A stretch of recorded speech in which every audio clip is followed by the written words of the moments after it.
Hello everyone, welcome back to Maximum Scoring. Social science అనగానే ఏదో తెలియని భయం. Oh my God, number of chapters, heavy syllabus, we need to learn each and every line from the textbook. It is all about memory. Memorisation ఉండాలి, బాగా చదవాలి, బాగా revise చేయాలి. Revision అవసరమే, కాదనట్లా. కానీ మగ్గింగ్ అప్ అనేది అయితే కరెక్ట్ కాదు. కాన్సెప్ట్ క్లారిటీ లేకుండా ఎంత బై హార్ట్ చేసినా వేస్టే. దాన్ని ప్రూవ్ చేయడానికే నా ప్రయత్నం అంతా. ఎప్పుడైతే సబ్జెక్ట్ మీద అవగాహన వస్తుందో, however the question as, you can able to answer that. ఆ కాన్ఫిడెన్స్ రావాలి. ఆ కాన్ఫిడెన్స్ కాన్సెప్ట్ క్లారిటీతో మాత్రమే వస్తుంది. సింపుల్గా చెప్పాలి అంటే, ఒక మూవీ చూసినప్పుడు ఒక్కొక్కరి పాయింట్ ఆఫ్ వ్యూలో నుంచి మనం మూవీని అర్థం చేసుకోవడానికి ట్రై చేస్తాం. మనకున్న కాన్సెప్ట్లో ఏ పాయింట్ ఆఫ్ వ్యూ నుంచి క్వశ్చన్ అడుగుతున్నాడా అనేది మనకు అర్థం కావాలి అంటే లెసన్ మొత్తంగా అర్థం చేసుకోవాలి. ముందు జాగ్రఫీ, హిస్టరీ, సివిక్స్, ఎకనామిక్స్, ఇవి నాలుగు డిఫరెంట్ పార్ట్స్ అన్న పర్సెప్షన్ తీసేయాలి.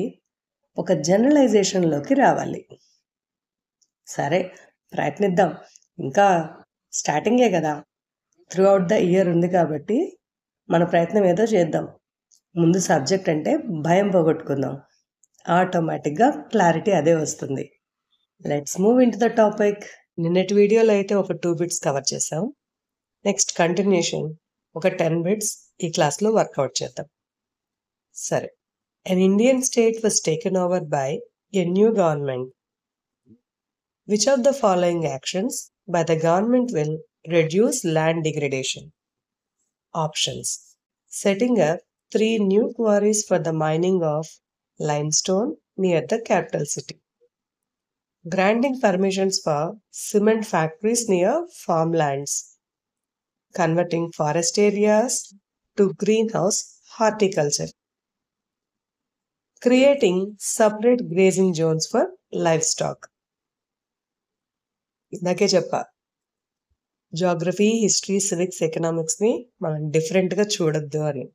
బిట్ చూడండి ఎంత చక్కగా చెప్పాడు. An Indian state was taken over by a new government. And every 5 yearsకి మనకు ఎలక్షన్స్ జరుగుతాయి అంటే న్యూ స్టేట్ గవర్నమెంట్ ఫామ్ అయింది అని. Politics. Which are the following actions by the government? Actions following by the government: budget, administration, right, will reduce land degradation. So the actions taken up by the government, definitely that helps for the sustainable development. మన చుట్టూ ఉన్న పరిసరాలని అంతా కాపాడుకోవడానికి welfare కోసమే government work చేస్తుంది కదా. సరే, మరి ల్యాండ్ డిగ్రేడేషన్ని తగ్గించాలి అంటే కొత్తగా ఫామ్ అయిన గవర్నమెంట్ ఎటువంటి యాక్షన్ తీసుకోవాలి చెప్పండి. మరి ఏం చేయాలో? న్యూ మైనింగ్ సైట్స్కి పర్మిషన్ ఇవ్వాలనా? నో, ఖచ్చితంగా కాదు. Granting permissions for cement factories near farm lands. Factories అవసరమే, కానీ ఫార్మ్ ల్యాండ్స్ దగ్గరగా అయితే కాదు కదా. సో ఆప్షన్ బి కూడా కాదు. Converting forest areas to greenhouse horticulture plantations. But దేన్ని కన్వర్ట్ చేస్తున్నారు? ఫారెస్ట్ని. సో ఇది కూడా రాంగ్ ఆన్సర్. మరి కరెక్ట్ ఆన్సర్ ఏంటి? Creating separate grazing zones for livestock. This can reduce land degradation. Okay, ఈ గ్రేజింగ్ జోన్స్ అంటే ఏంటి అనేది ప్రీవియస్ వీడియోలో మనం డిస్కస్ చేసాం. లైవ్ స్టాక్ అంటే యానిమల్ హస్బెండరీ, పశువుల మేత కోసం పాస్చర్ ల్యాండ్స్ని ఏర్పాటు చేయడం. ఆ పాస్చర్ ల్యాండ్స్ మళ్ళీ రీజనరేట్ అవ్వడానికి టైం ఇవ్వడమే సపరేట్ గ్రేజింగ్ జోన్స్ అన్నమాట. Okay, next bit. The forest cover in India as of December 2019 is nearly 25%.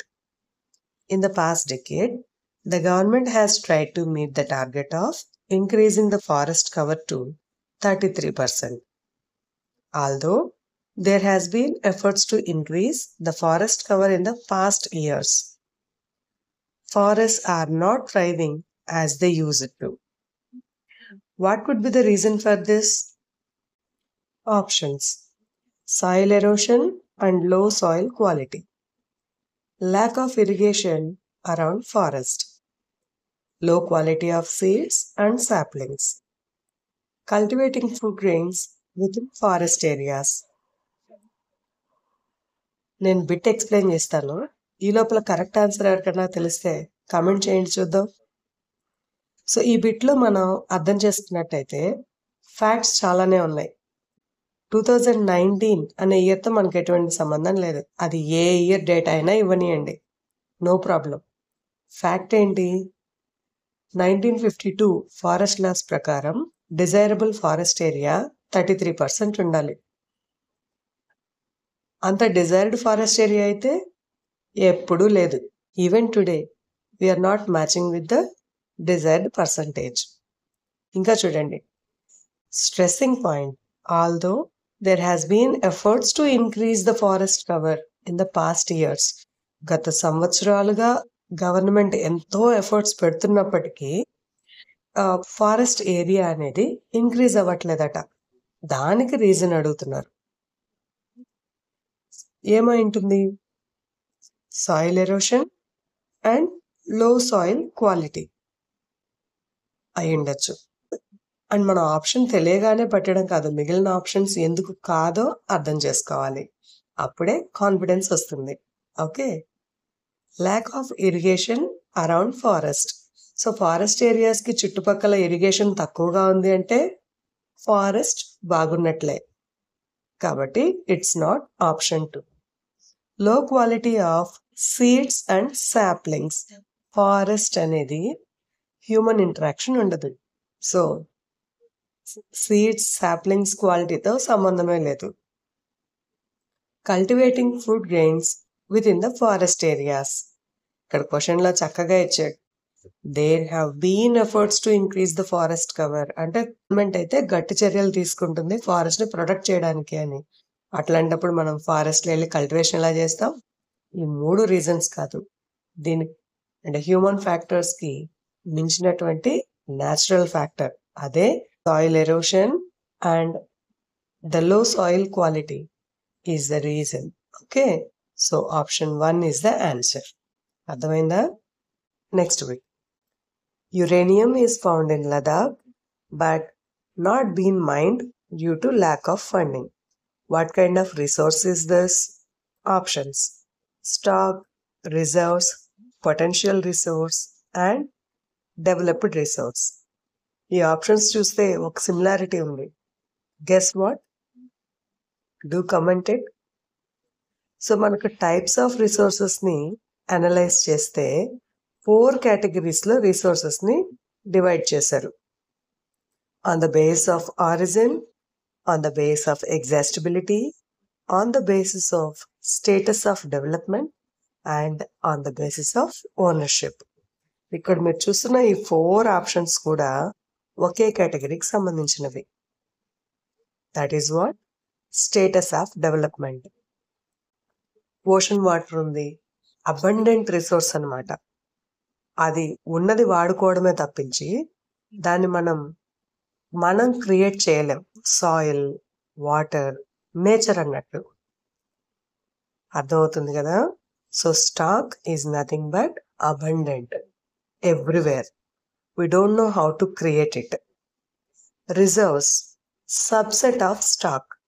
ఆ స్టాక్ నుంచి కొంత తీసుకొని ఫ్యూచర్ జనరేషన్స్ కోసం, ఫ్యూచర్ పర్పసెస్ కోసం రిజర్వ్ చేసుకోవడమే. ఎగ్జాంపుల్ కూడా ఈజీ, మన రిజర్వాయర్స్లో ఉన్నటువంటి వాటర్. Next, developed resource. నేమ్లోనే ఉంది.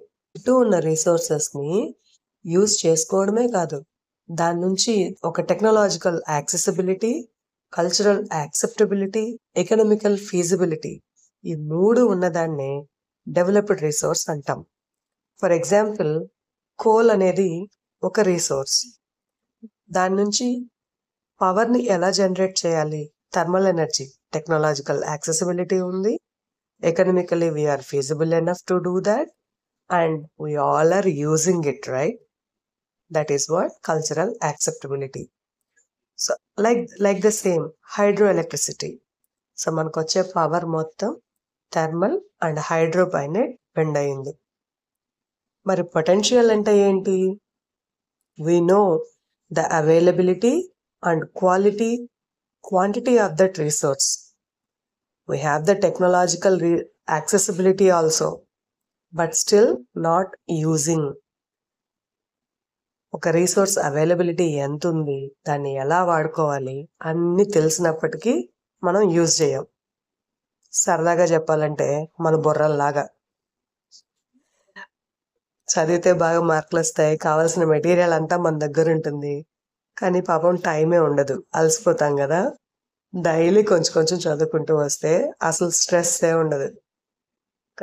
బట్ ఎగ్జామ్ ముందు రోజు తీసే మ్యారథాన్లోనే కిక్ ఉంటుంది కదా, అట్లాగనమాట. సో ఇక్కడ మన ఆన్సర్ అయితే potential resource. Which of the following is not an important factor in the formation of soil? Options: running water, chemical reactions, atmospheric pressure, change in temperature. పెద్ద చిక్కి వచ్చి పడింది. సాయిల్ అనే కాన్సెప్ట్లో సాయిల్ ప్రొఫైల్ ఇమేజ్ దగ్గర నుంచి 6 types of soils, map pointing కూడా ఉంది important, అన్నీ చెక్ చేసుకుంటాం. చిన్న చిన్న వదిలేస్తాం అనమాట. మొన్న ఏప్రిల్లో జరిగిన ఎగ్జామ్లో కూడా 24-25 బ్యాచ్ ఎగ్జామ్లో కూడా 2 మార్క్ క్వశ్చన్ ఇదే అడిగాడు. ఎక్కువ మంది పిల్లలు రాంగ్ చేసిన ఆన్సర్ ఇదే. సో ఫ్యాక్టర్స్ ఎఫెక్టింగ్ సాయిల్ అనేది ముందు చక్కగా అర్థం చేసుకోవాలి. నేను ఎక్స్ప్లెనేషన్ అయితే ఇస్తాను, మీకు కరెక్ట్ ఆన్సర్ తెలిసినట్లయితే కమెంట్ చేయండి లోపల. సో క్వశ్చన్ ఏమంటున్నాడు? Which of the following is not an important factor in the formation of soil? A factors ఉన్నాయో ముందు మనకు తెలిస్తే ఏది కాదో చెప్పచ్చు. రిలీఫ్ అన్నప్పుడు అది ప్లాటూనా, ప్లెయినా, మౌంటైనా, what is that land form అని చెప్పేదే relief. Parent rock, igneous rock, metamorphic rock, sedimentary rock. ఏ టైప్ ఆఫ్ రాక్ ఉంది? రాక్ సైకిల్ మీరు 7th 8thలోనే నేర్చుకున్నారు కదా. సో డెప్త్కి వెళ్ళే కొద్దీ ఈ రాక్ ఫార్మేషన్ ఎలా ఏర్పడింది అని చెప్పేదే parent rock. Next climate, torrid జోన్లో ఉందా, temperate zone or freezed zone, where is that అన్నట్టు.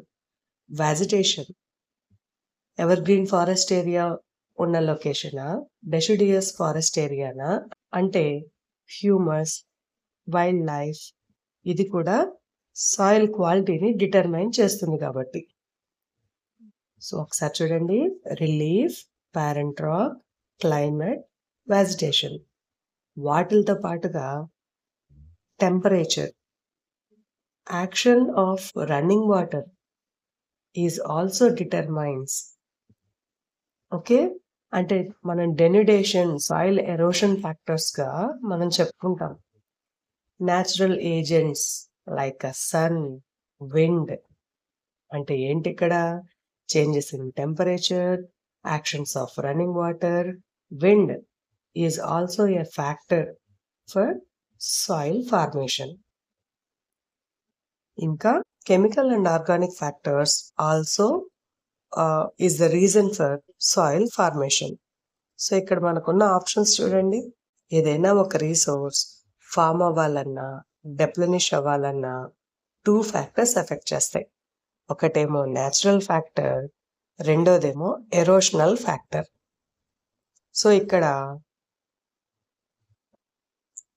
Relief, parent rock, vegetation, climate, ఇవన్నీ ఫార్మేషనల్ ఫ్యాక్టర్స్. ఎరోషనల్ ఫ్యాక్టర్స్ అన్నప్పుడు సన్లైట్ అంటే temperature, wind, water, running water, river movement కావచ్చు, గ్లేషియర్స్ కావచ్చు, ఇవంతా. So దీనివల్ల కూడా మనకు కొత్త కొత్త సాయిల్స్ ఏర్పడతా ఉంటాయి అన్నట్టు. ఇంకా ఈ మొత్తం ప్రాసెస్లో కెమికల్ ఆర్గానిక్ చేంజెస్ అనేవి కంపల్సరీ జరుగుతాయి. సో ఇప్పుడు చూడండి, మనకు ఏ ఆప్షన్ కాదో రన్నింగ్ వాటర్ ఖచ్చితంగా సాయిల్ ఫార్మేషన్కి ఫ్యాక్టర్. కెమికల్ రియాక్షన్స్ సహజంగా జరుగుతాయి నేచర్లో. సో అది కూడా రీజన్. చేంజ్ ఇన్ టెంపరేచర్ ఉంది కదా ఎరోషనల్ ఫ్యాక్టర్గా. కాబట్టి అట్మాస్ఫియర్ ప్రెషర్ అనేది మనకు ఆన్సర్ అన్నమాట. అర్థమైంది అనుకుంటున్నా? ఎంతమంది గెస్ చేశారో చెక్ చేసుకోండి. 10 బిట్స్ అయితే చేద్దాం అనుకున్నా కానీ ఎందుకు ఇంత తొందర? ఇయర్ లాంగ్ ఉంది కదా, స్ట్రెస్ అవ్వకండి, కొంచెం కొంచెం నేర్చుకుందాం. రేపటి వీడియోలో అయితే ఇంట్రెస్టింగ్ అసిస్టెంట్ రీజన్తో పాటు ఇంకో 4 బిట్లు కూడా డిస్కస్ చేద్దాం. సరే, ఇంకా చాలు వాళ్ళకి. Take rest. మర్చిపోకండి, మీరు నాకు సపోర్ట్ చేస్తే నేను ఇంకా ఎక్కువ వీడియోస్ చేయగలుగుతాను. So keep supporting my channel. Thank you all.